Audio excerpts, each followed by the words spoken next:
मेरा नाम माया ग्रे है। मैं न्यूयॉर्क से पर्थ में आ गई थी और वहाँ स्कूल में जाने लगी थी। पहले ही दिन मेरी नज़र एक सेक्सी, हॉट और पॉपुलर लड़के जैक स्टोन पर पड़ी। मैं उसे पसंद करने लगी थी। उसने मुझे 2 बार किस किया और उसके बाद किसी और लड़की को किस किया, जिससे मेरा दिल टूट गया था और मैं वहाँ से सीधे अपने डैड के पास न्यूयॉर्क चली गई थी। पर मेरी माँ इससे बहुत गुस्सा हो गई और मुझे घर से निकाल दिया। मेरे बायोलॉजिकल डैड ने मुझे एक घर खरीद दिया था जहाँ मैं अब रहने लगी थी। रात को किसी ने मेरे घर का दरवाजा खटखटाया। खोली तो जैक स्टोन्स खड़ा था, वह प्ले बॉय। पर मैं हैरान तब रह गई जब वह मुझे अपनी गर्लफ्रेंड बनने को कहा। हम दोनों अपने जज्बात पर काबू नहीं कर पा रहे थे, एक दूसरे को चूम रहे थे। थोड़ी देर बाद जब हम एक दूसरे से अलग हुए, जैक ने कहा कि आज मैं यहीं रुक जाता हूँ। मैंने एक छोटा वाला कमरा उसे दे दिया और एक कंबल भी। सुबह जब मैं अपनी आंखें खोलने की कोशिश की, मेरे सर में बहुत दर्द हो रहा था। मैंने फिर से बुरा सपना देखा था। जिस तरह का बर्ताव मेरी माँ मेरे साथ करती थी, मुझे डरावने सपने आते थे। मैं बाथरूम में जाकर करीब 1 घंटे तक नहाई और फिर डेनिम के शॉर्ट और पिंक कलर का ऑफ शोल्डर क्रॉप टॉप पहन लिया। पहले मैं बड़े साइज के कपड़े पहनती थी, पर जब से न्यूयॉर्क से वापस आई हूँ, मेरा काया पलट हो गया। मैं मॉडर्न सेक्सी ड्रेस पहनती हूँ और काफी कॉन्फिडेंट के साथ बात करती हूँ। मैं और दबकर नहीं रहना चाहती। अब मैं शर्मीली माया ग्रे नहीं रही। कमरे से बाहर निकली तो ध्यान आया कि जैक भी इसी घर पर है। मैंने अपने डैड से भी कॉल करके अपने बुरे सपने के बारे में बताया। उन्होंने कहा वह जल्दी मुझसे मिलने आएंगे। उनकी आवाज़ सुनकर मुझे बहुत चैन पहुंची। बस वही है इस दुनिया में जिससे मैं बेहद प्यार करती हूँ। जब मैं जैक के कमरे में घुसी, मुझे याद आया अब हम डेट कर रहे हैं और मेरे पेट में तितलियां नाचने लगी। और जब मैं उसे निहारने लगी, वह शर्ट नहीं पहना था और बहुत ही शांति के साथ सो रहा था। मैं उसके बादामी बालों में अपने हाथ फेरना चाहती थी। जैसे ही मैं उसके बालों में हाथ डालने गई, बैंगनी आंखें मुझे देखने लगी। मेरे बाल तुम्हारे पहुंच से बाहर है, उसने कहा और मुझे मनोरंजन के साथ देखने लगा। तो क्या तुम पूरे समय जगे हुए थे? चलो कोई बात नहीं, मैं जा रही हूँ, मैंने उससे कहा। तुम कहाँ जा रही हो? उसने पूछा। मैंने कहा तुमसे मतलब नहीं है। अरे तुम भूल गई, अब हम डेट कर रहे हैं, वो मुस्कुराते हुए कहा। मैंने कहा मैं मॉल जा रही हूँ। उसने कहा किसी के साथ वन नाइट स्टैंड करने जा रही हो क्या? मैंने कहा मुंह बंद रखो। और उसने अचानक से मुझे अपने करीब खींच लिया और मैं सीधे उसके सीने से टकराई। फिर से कहो, उसने कहा। वह सुबह सुबह इतना हैंडसम कैसे लग सकता है? मैं उसके नग्न सीने के ऊपर गिरी थी। मेरे अंदर एक सनसनी मच गई और मेरे दिल की धड़कन काफ़ी तेज हो गई। जाने दो मुझे, मैं नखरे से कही। क्या हुआ? कल तो तुम मुझे चिढ़ा रही थी, आज नहीं चिढ़ाओगी? मैं अभी तुम्हें चिढ़ा सकती हूँ, मैं काफ़ी विश्वास के साथ कही। कोशिश करके देखो, कहकर वह मेरे सीने को देखने लगा और मैं अपने होंठ काटने लगी। वह मुझे देखकर मजे ले रहा था। इतना कहते ही मैं उसे चिढ़ाने के लिए अपना सीना उसके सीने के ऊपर रगड़ने लगी। मैं अपनी उंगलियां धीरे धीरे उसके हाथ में चलाने लगी। जैसे मैंने सोचा था, वो पहले थोड़ा पीछे हटा। उसे देखकर मैं उस काम को जारी रखी और उसने अपने मुंह से सिसकी ली। मैं अपने होठों को उसके कॉलर बोन के पास ले गई और उसके गले के हर जगह पर चूमने लगी थी। वह गरजा और उसके हाथ अचानक से मेरे बट तक पहुंच गए थे। मैंने सुना वह कोस रहा था। मैं इतना बुरा बन गई थी आज। मैं अपना काम जारी रखी। मैं धीमे धीमे और गीले चुंबन देने लगी और मैंने सुना वह हल्की हल्की सिसकी ले रहा था। पर मैं खुद को एक्साइटेड होने से रोक नहीं पा रही थी। शिट! मेरे मासूम दिमाग में जंगली ख्याल दौड़ने लगे थे। अचानक मुझे एहसास हुआ मुझे नीचे से कुछ चुभ रही है। यह उसका सदस्य है। अब मुझे शर्म आने लगी। मैं धीरे धीरे हिलने लगी और उसने मेरे कमर को पकड़कर कहा, तुम क्या कर रही हो? उसकी आवाज काफी मादक थी। अगर तुमने यह दोबारा किया तो मैं खुद को रोक नहीं सकूंगा, तुम्हें हासिल कर लूंगा पूरे तरीके से, वह मुझे घूरते हुए कहा और मैं ब्लश करने लगी। मैं बिल्कुल टमाटर की तरह लाल हो गई। मैं उससे दूर हटी। कहा मुझे जाना है। उसने कहा मैं भी तुम्हारे साथ चलूंगा। और अब हम यहाँ हैं, जैक के घर पर। वह यहाँ आया था ताकि अपने कपड़े पहन सके और नहा सके। शुरू में तो मैं घर के अंदर आना नहीं चाहती थी। कम से कम 10 मिनट लगे थे मुझे अंदर आने में, क्योंकि उसका घर पर कुत्ता है और मुझे कुत्ते से डर लगता है। उसका इंतजार कर रही हूँ। जैक जल्दी करो, मैं चिल्लाई। हाँ मेरा हो गया है, वह वापस से चिल्लाया और मैं सामने चेयर पर बैठ गई जहाँ उसके ढेर सारे नोट बिखरे पड़े थे। मैंने देखा वह बहुत सारे जैक के म्यूजिक के नोट थे। मैं उसे लेकर ड्रॉयर में रखने गई। तभी तभी मेरी नज़र एक तस्वीर पर पड़ी। जैक के साथ एक लड़की थी। मेरे अंदर उत्सुकता जाग उठी थी, लेकिन तभी जैक की आवाज़ आई, तुम क्या कर रही हो? वह घबराया हुआ कहा। मैंने कहा, मैं तुम्हारे नोट्स साफ कर रही हूँ। उसने कहा, थैंक यू। वह बस अपना पैंट पहना हुआ था, अभी शर्ट नहीं पहनी थी। मैं सोचने लगी कि उसके सीने में जो टैटू है उसमें वह डेट क्यों लिखा है। मैंने उसका जन्मदिन पूछा तो वो बिल्कुल अलग तारीख थी। जाने इस तारीख के पीछे क्या रहस्य छुपा है। तब तक उसने येलो कलर की स्वेटर पहन ली और हम निकल गए थे। मॉल में मैं और जैक आपस में बातें कर रहे थे और शॉपिंग कर रहे थे। वह बहुत अच्छा वक्त चल रहा था कि तभी यह देखो यहाँ पर क्या चला आ रहा है। एक जानी पहचानी आवाज मेरे कानों में आई, जिससे मैं और जैक दोनों ही बिदक उठे। मैं मुड़कर देखी तो अपनी माँ को सामने खड़ा पाया। तो तुम यहाँ पर यह सब कुछ कर रही हो, जाहिल लड़की कहीं की। माँ, मैं काफी टेंशन के साथ कही, मुझे माँ कहकर मत बुलाओ, तुम एक गंदगी हो। मुझे यकीन नहीं आ रहा यही वह सड़क छाप लड़का है जिसने तुम्हें उठाया जब मैं तुम्हें धक्के मारकर निकाल दिया। वह अपमान करते हुए कही, माँ ऐसा मत कहो। मेरी आंखों में आंसू झिलमिलाने लगे थे। तो फिर मैं क्या कहूँ? तुम कितनी घटिया औरत हो। पब्लिक प्लेस में अपने जुबान पर लगाम रखी प्लीज। जैक काफी गुस्से के साथ मेरी माँ से कहा, एक्सक्यूज मी, तुम क्या सोच रहे हो? तुम हो कौन? अपने काम से काम रखो। मेरी माँ जैक पर चिल्लाई। मैं यह बर्दाश्त नहीं कर सकता कि कोई इसकी इंसल्ट करे, वह उसकी माँ ही क्यों ना हो। जैक ने अपनी मुट्ठियों को भींचकर कहा, यह सड़क छाप लड़का तुम्हें क्या मिल गया? तुम हमारा रेपुटेशन खराब कर रही हो। तुम कहीं जाकर मर नहीं सकती क्या?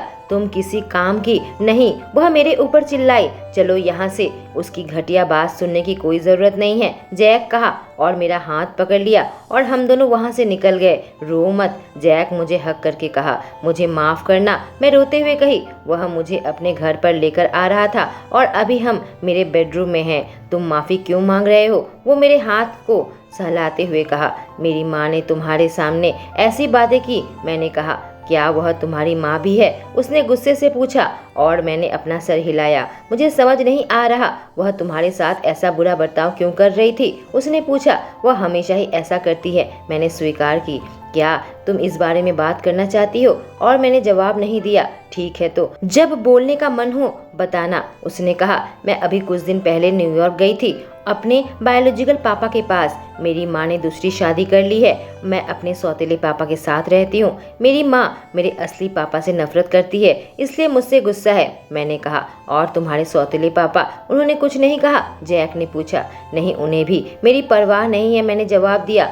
पर मॉल में जो हुआ, तुमने मेरा साथ दिया, उसके लिए थैंक यू जैक। मैंने कहा, कोई बात नहीं, अभी मैं तुम्हारा बॉयफ्रेंड हूँ। वह मुझे अपने करीब खींच लिया और मेरी आंखों में देखने लगा। तुम्हारी आंखें बहुत खूबसूरत है, पर यह इकलौती आंखें नहीं है, उसने कहा और अचानक से मुझे जलन महसूस होने लगी। ऐसा मुंह क्यों बना रही हो? क्या तुम्हें जलन हो रही है? उसने पूछा। नहीं, मैं झुंझलाहट के साथ कही और उसने अपना हाथ मेरे टॉप के अंदर डाल दिया। क्या कर रहे हो? मैंने पूछा। मुंह बंद रखो, मैं तुम्हें आराम पहुंचाने की कोशिश कर रहा हूं, उसने कहा। इतना कहते ही उसने अपने होठों से मेरे होठों पर हमला कर दिया और हम किसी भूखे की तरह एक दूसरे को चूमने लगे थे। उसका मुंह कितना मीठा है। उसके हाथ मेरे चेहरे पर थे और जॉ लाइन पर उंगलियां चलाने लगा। मैंने उसका कॉलर पकड़ के उसे और करीब खींचा। हमारे जीभ आपस में लड़ रहे थे। इतना जुनून के साथ मुझे किस कर रहा था। मैं सुख की सिसकी लेने लगी और अचानक से सारी समस्या को मैं एक ही पल में भूल गई। अचानक से उसने किस तोड़ दिया और फिर हम जोर जोर से सांस लेने लगे। हे भगवान, तुम कितना अच्छा किसर हो। और अपनी उंगलियां मेरे चेहरे पर चलाने लगा। तुम भी बहुत, कहते हुए मैं काफी हवस के साथ उसे देख रही थी। वह अपने हाथ मेरे बादामी बालों में चलाने लगा और ठीक उसी वक्त मुझे उसे किस करने की जरूरत महसूस हुई। अब की बार मैंने उसके होठों पर हमला किया। बदले में उसने सिसकी ली। मैं धीरे धीरे अपनी उंगलियां नीचे उसके पैंट पे चलाने लगी। मैंने उसके सदस्य को पकड़ लिया जो बहुत टेंशन में था और उसे रगड़ती रही। उसने किस तोड़ दिया। क्या तुम इसके साथ खेलना चाहती हो? उसने काफी मादक तरीके से मेरी ओर देखते हुए पूछा। शर्म से मैं अपना सर हिलाने लगी और उसने अपनी पैंट उतार दी और मैं मनोरंजन के साथ उसे देखने लगी। वह बस अपने बॉक्सर में था। जिसे उसने उतार फेंका। हे भगवान, यह सच में बहुत बड़ा है। मेरे सामने जो था, मैं उत्सुकता से निगलने लगी और घबराहट में अपने होंठ काटने लगी। इसके साथ जो करना है करो, उसने कहा। मैं अपनी आंखें बड़ी बड़ी करके उसे देखने लगी। जैक, मुझे नहीं पता इसके साथ क्या करना है, मैं कही और शर्मिंदगी से नीचे देखने लगी। उसने मुझे सिखाया। जैसे ही मैंने अपने हाथ से पकड़ा, वह एक्साइटमेंट में कराहने लगा। हे भगवान, वह गरजा। मैंने कहा, क्या गलत है? कुछ नहीं, तुम करती जाओ, बहुत अच्छा लग रहा है, उसने कहा और मैं उसके शब्द सुनकर मुस्कुराने लगी थी। मैं सोचने लगी मैं उस पर क्या असर डालती हूँ। उसके गाल बिल्कुल लाल हो गए थे। उसे अच्छा महसूस हो रहा था। जब उसने कहा कि स्पीड बढ़ा दो, मैं वैसा ही करती रही और उसने मेरे सीने पर हाथ रखा था। मैं आ रहा हूँ, उसने कहा। तुम्हारे हाथ इतने अच्छे हैं। बस एक स्पर्श मात्र से मेरा रोम रोम पुलकित हो उठा। वह अब भी काफी मादक आवाज में कहा। दूसरी औरतें भी उसे छूती है, यह सुनकर मुझे अच्छा नहीं लगा। फिर भी वह मेरे साथ खुश है, यह जानकर मुझे खुशी हुई। जल्दी से वीकेंड आ गया। जैक मेरे घर पर 2 बार आया था हैंग आउट करने के लिए, फिर वह चला गया। पर मैं नहीं चाहती थी कि वह मुझे छोड़कर जाए। मेरा घर शांत रहता है जब वह अपनी जगह पर रहता है। पूरे वीकेंड हम दोनों ने एक दूसरे के साथ बिताए थे। हमने साथ में मूवी देखी, एक साथ कुकी बनाया। वह बहुत अच्छा खाना बनाता है। कल मेरे लिए पास्ता बनाया था। मैं फिलहाल स्कूल के रास्ते में थी और काफी उत्साहित और डरी हुई थी। लोग क्या कहेंगे जब पता चलेगा हम कपल हैं। जिसके बारे में मुझे सबसे अधिक फिक्र थी वह था मोहित। मुझे पता है वह निराश हो जाएगा। 10 मिनट के अंदर मैं अपने लॉकर के सामने खड़ी थी और मेरे सेक्सी बॉयफ्रेंड मेरे स्वागत किया। हम दोनों एक दूसरे के बाहों में थे और कुछ लड़कियां हमारी ओर देख रही थी जो कि काफी सदमे में थी और लड़के भी काफी उत्सुक होकर हमें देख रहे थे। क्या यह दोनों डेट कर रहे हैं? एक लड़की ने पूछा। मुझे नहीं पता, दूसरे ने जवाब दिया। कैटरीना अचानक से चलकर हमारे पास आई और उसकी आंखें चौड़ी हो गई। हे माया, क्या तुम दोनों डेट कर रहे हो? वह उत्सुकता से पूछी और मैंने अपना सर हिलाया। जैक की तरफ अपना हाथ बढ़ाई जो कि काफी चिड़चिड़ा लग रहा था। उसने बस हे कहा। तुम दोनों एक साथ बहुत अच्छे लग रहे हो। वह जोर से चहकी। थैंक्स, और मैं प्रैक्टिस के लिए देर हो रहा हूँ, चलता हूँ। जाने से पहले उसने मेरे होठों को हल्का सा चूमा। तो यह कैसे हुआ लड़की? कैट ने पूछा। मैंने कहा, यह कुछ दिन पहले हुआ। ठीक है, सब कुछ बताओ, उसने कहा। मैंने कहा, क्लास के बाद बताऊंगी। लंच में मैं अपने दोस्तों के साथ बैठी हुई थी। मैंने देखा निको मेरी ओर देख रहा था, जिससे मैं थोड़ी अस्वस्थी में पड़ गई। मैं बाहर जाना चाहती थी। एक बार मैं बेंच पर आकर बैठे खुले हवा में सांस ले रही थी। हे, जोर से कोई चिल्लाई। फिर से नहीं। यह मुझे अकेली क्यों नहीं छोड़ देती? क्या हुआ? मैं चिढ़कर कही। यह मेरी सीट है, उसने कहा। इसमें तुम्हारा नाम नहीं लिखा हुआ है, मैं उस लाल बालों वाली लड़की से कही। बस तुमने यह कपड़े पहन लिए हैं, इसलिए यह मत सोचना कि तुम्हारे पास बहुत पावर है। मेरा नाम जेसिका है और मैं ही यहाँ की रानी हूँ। तुम्हारी बातें सुनकर तो मैं बहुत थक गई। मैं उसे जवाब दिया।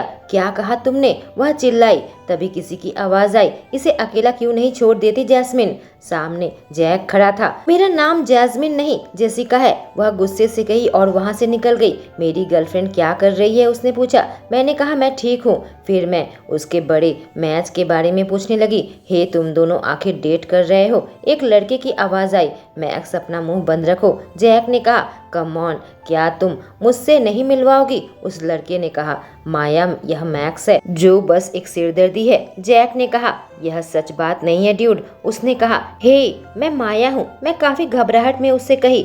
मुझे पता है वह तुम्हारे बारे में बहुत बातें करता है, उसने कहा। मुंह बंद रखो मैक्स। जैक उसे आंख दिखाई। उन दोनों को ही देखकर लग रहा था कि वह काफी अच्छे दोस्त है और उनको यूं बहस करते देखना बहुत मजेदार था। मैं हंसने लगी। हे, क्या तुम जैक को डेट कर रही हो? एक लड़की ने पूछा। जैक्सन सामने बैठा था, चौंक उठा। क्या तुम सीरियसली उसके साथ डेट कर रही हो? जैक्सन ने पूछा। हाँ, पर तुम इतने सदमे में क्यों हो? मैं अपनी भौं ऊंची करके पूछी। क्या तुमने अफवाह नहीं सुनी है? उसने पूछा। क्या मतलब है तुम्हारा? मैं घबराहट से पूछी। लोग कहते हैं जैक रिश्ते नहीं करता जब से उसके साथ टीचर ने जैक्सन को काटा और फिर हम पढ़ाई में ध्यान देने लगे। मैं बहुत उत्सुक थी कि आखिर कैसी अफवाहें हैं। आखिर वह जैक के बारे में क्या कहना चाहता था? आखिर क्या वजह है कि वह किसी के साथ रिश्ता नहीं रखता? अब तक यह बात मैं मोहित से नहीं कही थी। जब वह मुझे मिला, मैंने कहा, मोहित, मैं जैक को डेट कर रही हूँ। जब हम इंग्लिश क्लास में बैठे हुए थे, पूरे 1 हफ्ते हो गए थे और उसे मैंने कुछ नहीं कहा था। मुझे पता है, कहते हुए वह दूसरी ओर देखने लगा प्लीज़ मुझसे गुस्सा मत हो, मैं उसे सच में प्यार करती हूँ। मैं अपनी त्योड़ी चढ़ाकर कही, मैं गुस्सा नहीं हूँ, मुझे पता था यह एक दिन आने वाला है। उसने कहा, पर मैं थोड़ा सा निराश हूँ। पर क्यों? मैंने पूछा। छोड़ो इसे, उसने कहा। क्लास खत्म होते ही मोहित वहां से चला गया। अब पक्की बात है कि वह मुझसे बात नहीं करना चाहता। मैंने टेक्स्ट मैसेज भेजा, तुम कहाँ हो? जैक, मैदान में प्रैक्टिस कर रहा हूँ। और तुम? मैं कुछ नहीं, तुम्हें मिस कर रही हूँ। जैक, क्लॉक रूम में आ जाओ 10 मिनट के अंदर। यह सुनकर मैं काफ़ी एक्साइटेड हो गई और जल्दी से अपने पैनकेक खाने लगी। मैं अपने काले मिनी स्कर्ट को एडजस्ट किया और क्रॉप पिंक टॉप पहने हुए थी। अपने आप को शीशे में 3 बार देखने के बाद मैं क्लॉक रूम के रास्ते निकल पड़ी। मैंने देखा मेरा सेक्सी बॉयफ्रेंड दीवार के साथ टेक लगाए हुए खड़ा था। जब मैं उसके पास पहुंची और वह मेरे गालों को कसकर चूमा, हे बेबी चलो कहकर मेरा हाथ पकड़कर वह अंदर ले जाने लगा। वह मुझे लड़कों के क्लॉक रूम के अंदर लेकर आया और मुझे झिझक होने लगी जब उसने दरवाजा बंद कर दिया। मैं महसूस कर सकती थी मेरा दिल सीने में बहुत तेज धड़क रहा था। मैंने उसे देखा, वह मेरी ओर झुक रहा था। उसने अपने होठों से मेरे होठों को दबा दिए और मुझे चूमने लगा और मैं भी काफ़ी जाग गई थी। धीरे धीरे चूम रहे थे जब हमारे हाथ एक दूसरे के शरीर को तलाश रहे थे। मेरे हाथ धीरे धीरे उसके गर्दन के पीछे पहुंच गए जबकि उसके हाथ मेरे कमर तक आ गए थे। पहले धीरे धीरे चूम रहे थे पर फिर धीरे धीरे वह जुनूनी होता चला गया। उसने मेरे कमर पकड़कर इतनी जोर से खींचा कि मैं खुद को एक्साइटेड महसूस करने लगी। उसके हाथ मेरे टॉप के अंदर पहुंच चुके थे और मैं अपने निचले हिस्से को कमजोर पाया। हवस ने मेरे ऊपर कब्जा बना लिया था। वह किसी भूखे की तरह मुझे चूमने लगा। हे भगवान, मैं खुद को अब काबू नहीं कर सकता, उसने कहा और बहुत एग्रेसिव तरीके से चूमने लगा। मैं भी रोक नहीं सकती। मैं वापस से सिसकी लेकर कही, मेरे उसके सदस्य को पकड़ लिए जो कि काफी टेंस था। इधर आओ कहकर वह मुझे क्लॉक रूम के बेंच के पास लेकर आया। बैठो, और फिर अपने हाथ मेरे पैरों में चलाने लगा। हे भगवान, तुम कितनी सेक्सी हो। अपने घुटनों के बल मेरे पास बैठकर मेरे पैर फैला दिए। कहा, मुझे खुद का अपना स्वाद लेने दो। बिना एहसास के कि मैं खुद को हाँ में सिर हिलाते हुए पाया। उसने तुरंत प्रतिक्रिया दिखाई और मुझे अपने करीब खींचकर मेरे पैरों को और फैला दिए। उसने मेरे अंडरगारमेंट उतार दिए जिससे शर्म से मैंने अपनी आंखें बंद कर ली। शर्माओ मत, उसने कहा और अपनी उंगली और जीभ चलाने लगा। कहा, बताओ अच्छा महसूस हो रहा है या नहीं? ओ जैक, मैं कहीं बहुत अच्छा लग रहा है। आखिरकार आज दोपहर 3 बजे वह बड़ा मैच था। फिलहाल मैं घर पर बैठकर अपना पैनकेक का मजा ले रही थी और मार्गरेटा से बात कर रही थी। वह मुझे समझा रही थी। जाओ उससे बात करो, उसे समझाओ कि तुम कैसा महसूस करती हो। वह निको के बारे में बात कर रही थी। निको से 10 बजे आज मैं कैफे में मिलने वाली थी। हमारे बीच में तब गलतफहमी पैदा हो गई थी जब मैं उसके साथ मॉल गई थी और जैक उसे मेरे साथ देखकर बहुत गुस्से में आ गया था। मैंने निको को घर वापस भेज दिया था और उसे जाकर मेरी माँ को बता दिया कि मैं जैक के साथ हूँ, जिससे मेरी माँ अपने नाखून मेरे हाथ में गड़ा दिए और मेरे हाथ से खून निकलने लगा था। इसी वजह से मैं अपने बायोलॉजिकल डैड के पास न्यूयॉर्क चली गई थी। अब तक मेरी और निको के बीच में यह बात नहीं सुलझी थी, पर उसे कैफे में मिलने के बाद उसने मुझसे माफी मांगी। कहा, मैं तुम्हारी माँ से सिर्फ इतना ही कहा था कि वह किसी के साथ है, जैक के बारे में नहीं बताया था। मुझे पता नहीं उसके बारे में किसने बताया। अगर निको ने नहीं बताया तो किसने बताया होगा मेरी माँ को। खैर, मैंने उससे कहा कि पुरानी बातों को भूल जाना चाहिए। उसने कहा, मैं पहले से ही तुम्हारा जवाब जानता हूँ, फिर वह टेक्स्ट मैसेज के बारे में भूल जाओ। अब मैं चौंक पड़ी। कहा, कौन सा टेक्स्ट मैसेज? मुझे उससे कोई भी मैसेज नहीं मिला था। वही जब तुम अपने दोस्त के घर गई थी, मैं तुम्हें भेजा था। उसने कहा, कौन सा दोस्त मुझे याद नहीं आ रहा। अचानक से याद आया, मैं जैक के घर गई थी पर मुझे कोई टेक्स्ट मैसेज नहीं मिला। मैं उससे कही, अभी कंफ्यूज थी, पर तुमने जवाब दिया था। वह काफी सीरियस होकर मेरी ओर देख रहा था। क्या कह रहे हो? मैंने कहा तो उसने अपना फोन निकाल लिया और मुझे वह टेक्स्ट मैसेज दिखाने लगा। निको, हे माया, मुझे पता है मुझे तुम्हें डिस्टर्ब नहीं करना चाहिए, लेकिन फिर भी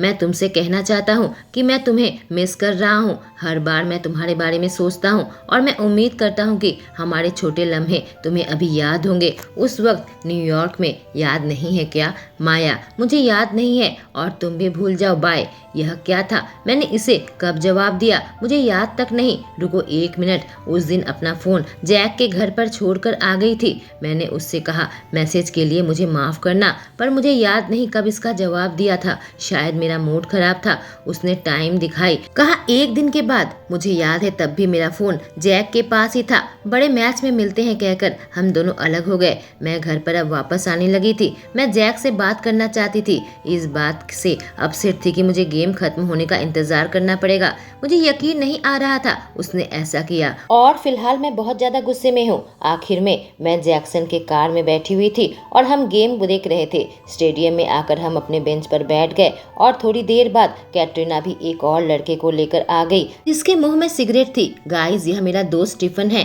कैट ने उससे हमारा परिचय कराया और मैंने देखा स्टीफन मुझे चेक कर रहा है। हे क्यूटी कहते हुए मेरे साथ हैंडशेक किया अजीब तरीके से। मैंने उसे कहा हे। मुझे वह बिल्कुल भी पसंद नहीं आया और वह मेरे पास आकर बैठ गया। रेफरी ने विसल बजाई और खेल शुरू हो गया। मैं अपने स्कूल के कुछ लड़कों को पहचान लिया था। आखिरकार मेरी नज़र सबसे अट्रैक्टिव लड़के पर पड़ी। उसके बाल बिखरे हुए थे। यह कितना हैंडसम लग रहा था। उसकी आंखें सब जगह घूम रही थी। आखिरकार मुझे देखा, उसने आंख मारी और नखड़े की मुस्कान दी। मैंने देखा कुछ लड़कियां उसे देखकर ब्लश कर रही थी। मैं उसकी तरफ काफी गुस्से से देख रही थी और मुझे देखकर आंख घुमाने लगी। गेम शुरू हो गया था। मुझे फुटबॉल के बारे में कुछ भी नहीं मालूम। मैं जैक्सन से कुछ सवाल पूछ रही थी गेम के दौरान और वह काफी चिड़चिड़ाहट में जवाब दे रहा था। स्टीफन मैच के दौरान मुझसे बात कर रहा था। मुझे बिल्कुल भी पसंद नहीं आया क्योंकि वह मुझे छूने की कोशिश कर रहा था और जब कैटरीना नहीं थी तो मुझे बड़ा अजीब लग रहा था। हाफ टाइम में जब खिलाड़ी बाहर आ रहे थे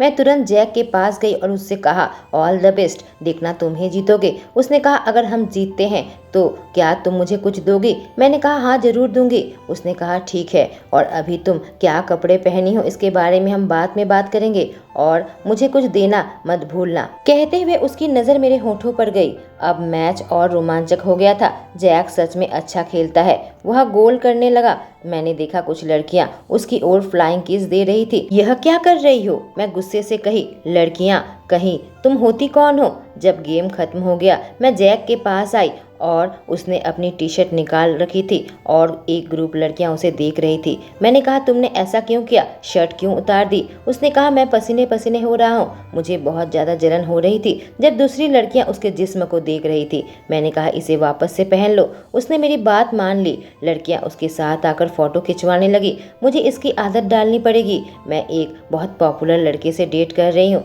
जैक वापस चला गया और मैं अपने दोस्तों के पास वापस आई तो वहाँ कोई भी नहीं था, बस स्टीफन खड़ा था। मैं कैंपस के अंदर आने लगी। उसने कहा मुझे भी तुम्हारे साथ आने दो, नहीं तो मैं खो जाऊंगा। मैंने कुछ नहीं कहा, चलने लगी। वह मेरे पीछे पीछे आने लगा पर हमारे दोस्त कहीं मिले नहीं। मैंने कहा मुझे लगता है इंतज़ार करना पड़ेगा उनका। उसने कहा तुम्हारे साथ इंतज़ार करने में भी बुरा नहीं लगेगा। और अचानक से उसने मेरा हाथ पकड़ लिया। मैं चिल्लाई तुम क्या कर रहे हो? उसने कहा यह मत कहो कि तुम यह नहीं चाहती। तुम जानबूझकर मेरे साथ यहाँ पर अकेली आई हो। मैंने कहा रुको। उसने कहा ज्यादा मासूम बनने की कोशिश मत करो, हम अकेले हैं, नाटक मत करो। कहकर उसने मुझे चूमने की कोशिश की। मदद के लिए मैं चिल्लाने लगी। तभी कोई उधर से आया और उसे एक मुक्का जमा दिया। जानवर कहीं के। मैंने देखा तो काफी गुस्से से जैक स्टीफन को देख रहा था।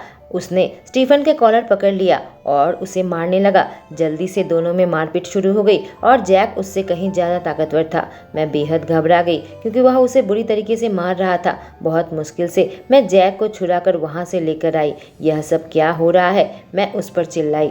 तुम उसके साथ क्या कर रही थी? जैक चिल्लाया। मैंने कहा मैं अपने दोस्तों का इंतजार कर रही थी। झूठ कह रही हो। मुझे किसी ने कहा कि तुम एक लड़के के साथ हो, इसलिए मैं यहाँ पर आया था। उसने गुस्से से कहा यह झूठ है। किसने तुम्हें मेरे खिलाफ भड़का दिया?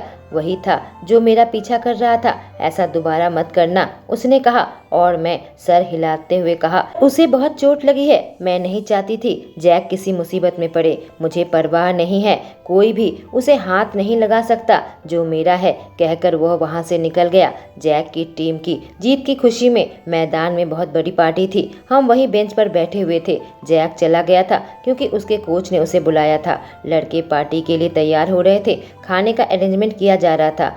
तभी मुझे निको नजर आया। वह मेरे पास आकर बैठ गया। पूछा कहाँ थी तुम? मैंने कहा मैं अपने दोस्तों के साथ थी। उसने कहा मैं पीछे बैठा हुआ था, दोनों बातें कर रहे थे। वह पूछ रहा था मैं कहाँ रहती हूँ, अपने घर पर मुझे बुलाओगी या नहीं। मैंने कहा हाँ जरूर, जब भी तुम्हें वक्त मिले आ जाना। पर तभी वहाँ जैक आ गया। तुम दोनों यहाँ पर क्या कर रहे हो? वह मेरे ऊपर चीखा। यह क्या है? निको तुरंत उठ खड़ा हुआ। कहा तुम दोनों को छोड़कर मैं जाता हूँ। अब मैं जैक से पूछी क्या कर रहे थे? तुम उसके साथ क्या कर रही थी? तुम लड़कों के साथ यह सब करना अच्छा लगता है? पहले वह लड़का और अब निको। मैंने कहा वह एक लड़का मेरे साथ जबरदस्ती कर रहा था और निको मेरा दोस्त है, मैं बस उसके साथ बात कर रही थी। तुम हमेशा लड़कों के साथ ही क्यों बात करती हो? वह गुस्से से कहा क्या तुम सीरियस हो? मैं गुस्से से पूछी। उसने कहा हाँ, मैं तुम्हें लड़कों के साथ नहीं देख सकता, मुझे जलन होती है। मैं चाहता हूँ कि तुम बस मेरे पास रहो। मैंने कहा ठीक है, मैं वादा करती हूँ, पर दोबारा मुझ पर इस तरह का इल्जाम मत लगाना। ठीक है, मुझे माफ करना, जैक ने कहा। और अचानक से जैक मुझे हक कर लिया। अभी वह गुस्सा कर रहा था, अभी वह प्यार दिखाने लगा। तुम्हें मेरे कुछ सवाल का जवाब देना होगा, मैंने कहा। उसने कहा देखो माया, अभी नहीं। तब तक उसका फोन वाइब्रेट कर रहा था। कुछ मैसेज आया और वह काफी गुस्से में नजर आ रहा था। मैं निको के मैसेज के बारे में अब उसे नहीं पूछ सकती। क्या गलत है जैक? मैंने पूछा। उसने कहा मेरा लैंडलॉर्ड चाहता है कि मैं घर खाली कर दूं। मेरा किराया बाकी है। मैंने पूछा कितना किराया बाकी है? तो उसने कहा 5 महीने का। हम उसके मकान मालिक के पास पहुंचे और उसने साफ साफ कह दिया घर खाली कर देने को। अब मैं क्या करूं? वह चिल्लाने लगा। मैं किसी दोस्त के पास भी नहीं जा सकता। मैंने कहा तुम मेरे घर पर आ जाओ। और वह थोड़ी देर चुप रहा और फिलहाल हम अपने घर पर थे। मैं एक ब्लैक क्रॉप ड्रेस और एक क्रॉप जींस पहनकर पार्टी के लिए तैयार हो गई थी। जैक मेरी तरफ सर से पांव तक देखने लगा, फिर कहा तुम बहुत खूबसूरत लग रही हो, पर तुम इसे पहनकर बाहर नहीं जाओगी। मैं नहीं चाहता तुम्हें कोई ऐसे देखे। मैंने कहा मैं चेंज नहीं करने वाली, मैं यही पहनकर जाऊंगी। ठीक है, जो मर्जी में आए करो। उसने कहा। मैं जैक के साथ पार्टी में आ गई तो यह सब उसे बधाई देने लगे। मैंने कहा मैं ड्रिंक लेने जा रही हूँ और जैक ने अपना सर हिलाया। मुझे पता है कि उसका ध्यान अभी मेरी ओर नहीं बल्कि दूसरे लोगों की तरफ है। मैं जब ड्रिंक लेने आई, सामने मोहित खड़ा था। हे मोहित, मुझे नहीं पता था कि तुम भी आ रहे हो, मैंने कहा। और मुझे भी नहीं लगा था तुम आओगी, कहकर वह मुझे ऊपर से नीचे तक देखने लगा। तुम काफी अलग लग रही हो, उसने कहा। क्या सच में? मैं पूछी। उसने कहा हाँ, तुम बहुत अच्छी लग रही हो। और मैं मुंह दबाकर हंसने लगी और उसका शुक्रिया अदा की। क्या उसने तुम्हें यह पहनने दिया? कहकर उसने अपनी एक भौं ऊंची की। नहीं, पहले उसने मुझे चेंज करने का हुक्म दिया था, मैंने मना कर दिया। तो उसने कहा जो मर्जी में आए पहनो। मैंने कहा। तो मोहित कुछ सोच में पड़ गया। क्या गलत है? मैंने पूछा। जरूर वह मुझे कुछ छुपा रहा है। नहीं, कुछ नहीं, उसने कहा। तुम मुझसे कुछ छुपा रहे हो ना? मैंने पूछा। नहीं, मेरा बताना ठीक नहीं रहेगा, वह नीचे देखते हुए कहा। जैक अपने परिवार के बारे में मुझे कुछ नहीं बताता, यहाँ तक कि वो बेला के बारे में पूछी तो वह चिढ़ गया। अगर मुझे यह नहीं बताया तो मुझे कैसे पता चलेगा? यह कहकर मैं उदास होने लगी। उसने कहा उदास मत हो, सही समय आएगा तो मैं तुम्हें जरूर बताऊंगा। वह तुम्हें देख रहा है, मोहित ने कहा। और मैं मोहित का हाथ छोड़ दिया। वह भी मेरे से अलग हटा। तुम्हें इतना देर क्यों लग गया? जैक नाटक करने लगा। मैं मोहित से बात कर रही थी, मैंने कहा। अरे दूसरों से बात करने की जरूरत नहीं है जब मैं तुम्हारे पास हूँ। उसने झाड़ लगाई और मैं मोहित को देखने लगी, जिसे देखकर लग रहा था उसे चोट पहुंची है। वह खड़ा हो गया और वह दुखी और गुस्सा होकर निकल गया। जैक, इतनी रूड बिहेव करने की जरूरत नहीं है, मैंने कहा। अपना मुंह बंद रखो। और कहकर उसने अपने होंठ मेरे होंठों पर रख दिए और बहुत जबरदस्त तरीके से मुझे चूमने लगा। मैं खुद को रोकने की कोशिश की और उससे दूर हटने की कोशिश की। आखिर मैं सफल हुई और उससे दूर हट गई और उसके गालों में एक थप्पड़ मारा और वह गुस्से में आ गया। क्या तुमने अभी क्या किया? सब लोग हमारी ओर देख रहे थे, मुझे जाने दो, कहकर मैंने उससे अपना हाथ छुड़ा लिया और बाथरूम में आ गई और रोने लगी। दोस्तों, जैक किसी के साथ रिश्ते नहीं निभाता, फिर माया को उसने अपनी गर्लफ्रेंड क्यों बना लिया? क्या है इस प्लेयर का राज? जानने के लिए इस कहानी में मेरे साथ बने रहें। Thank you.